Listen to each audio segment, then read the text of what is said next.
ব্যৱহাৰ কৰা অভিজিৎ গাংগুলী মুৰ্দাবাদ সংসদত অসংহতি শব্দ ব্যৱহাৰ কৰা অভিজিৎ গাংগুলী মুৰ্দাবাদ অশালীন আচৰণ ত্যাগ কৰক বিজেপি মুৰ্দাবাদ অশালীন আচৰণ ত্যাগ কৰক বিজেপি মুৰ্দাবাদ সংসদত অশালীন শব্দ ব্যৱহাৰ কৰা বিজেপি সাংসদ মুৰ্দাবাদ অসংহতি শব্দ ব্যৱহাৰ কৰা বিজেপি সাংসদ গগৈ জিন্দাবাদ অসংহতি শব্দ ব্যৱহাৰ কৰা বিজেপি সাংসদ মুৰ্দাবাদ প্ৰতিবাদ এটা কৰিছোঁ। আপোনালোকে জানে যোৱাকালি লোকসভাৰ অধিৱেশনত অভিজিৎ গংগোপাধ্যায় সাংসদ পশ্চিমবংগৰ তেখেতে এটা অসাংবিধানিক শব্দ আমাৰ মাননীয় সাংসদ যোৰহাট লোকসভা সমষ্টিৰ শ্ৰীযুত গৌৰৱ গগৈ ডাঙৰীয়াৰ বিৰুদ্ধে কৈছিলে।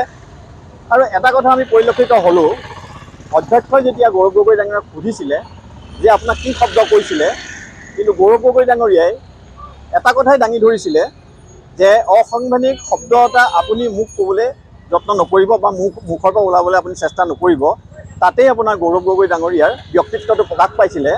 আৰু গংগোপাধ্যায়ে যিটো শব্দ ইউজ কৰিছিলে, অধ্যক্ষ ডাঙৰীয়াই যেতিয়া গৌৰৱ গগৈক কৈছিলে, গৌৰৱ গগৈ ডাঙৰীয়াই যেতিয়া কোৱা নাছিলে আৰু এইটোও কৈছিলে যদি মই সেইটো মুখেৰে এতিয়া ইয়াত ক'ব লাগে তেতিয়াহ'লে গোটেই আমাৰ সাংসদত থকা সদস্যসকলক অপমানিত কৰা হ'ব আৰু লগতে সেই অপমানৰ ভাগ আপুনিও পাব। গতিকে এজন উচ্চ স্তৰৰ আমাৰ এজন লোকসভা সমষ্টিৰ যোৰহাট লোকসভা সমষ্টিৰ সাংসদ, আৰু আমি যদিও কালি প্ৰস্তাৱটো নাকচ কৰিছে, অধ্যক্ষ ডাঙৰীয়াৰ হেঁচাত অভিজিৎ গংগোপাধ্যায়ে বস্তুটো উঠাই লৈছে। আজি আমি প্ৰতিবাদটো ব্যতিক্ৰমী প্ৰতিবাদ। আমি আমাৰ মূল্যবোধৰ ৰাজনীতিটো আমি বিশ্বাস কৰোঁ। গৌৰৱ গগৈ ডাঙৰীয়াৰ বডি লেংগুৱেজৰ যিটো ৰাজনীতি কৰে আমি সেইটোত বিশ্বাস কৰোঁ। কাকো অপমানিত নকৰে সেইটোত আমি বিশ্বাস কৰোঁ। গতিকে ৰাজনীতি তেনেকুৱাই হ'ব লাগে। আৰু আজি আমাৰ এইটো এটা সজাগতাৰ ৰাজনীতি, যাতে কোনো সাংসদ বা বিধায়কে তুচ্ছ তাচ্ছিল্য কৰি কোনো দলৰ নেতা কৰ্মীক যাতে কেতিয়াও এনেকুৱা অশালীন ব্যৱহাৰ নকৰে, সেইটো আমি কংগ্ৰেছ দলে আজি আমি প্ৰতিবাদ কৰিছোঁ। তাৰে এটা সজাগতামূলক এইটো প্ৰতিবাদ। ধন্যবাদ।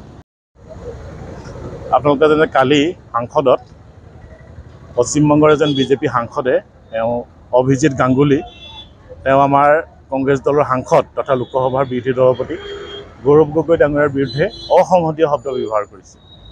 আৰু এই তেনে শব্দ অনাগত দিনত যাতে পুনৰ তেওঁলোকে ব্যৱহাৰ নকৰে তাৰ বাবে আমি তেওঁলোকক সকীয়াই দিছোঁ আৰু বিজেপি দলকো সকীয়াই দিছোঁ। তেওঁলোকৰ যাতে আচৰণ সংযত কৰে, সংসদত তেওঁলোকৰ আচৰণ সংযত হওক। যিহেতু সংসদখনৰ পবিত্ৰ এখন সংসদ, সকলোৰে সংসদ, এই সংসদখনৰ গৰিমা তেওঁলোকে যাতে ৰক্ষা কৰে। ধন্যবাদ।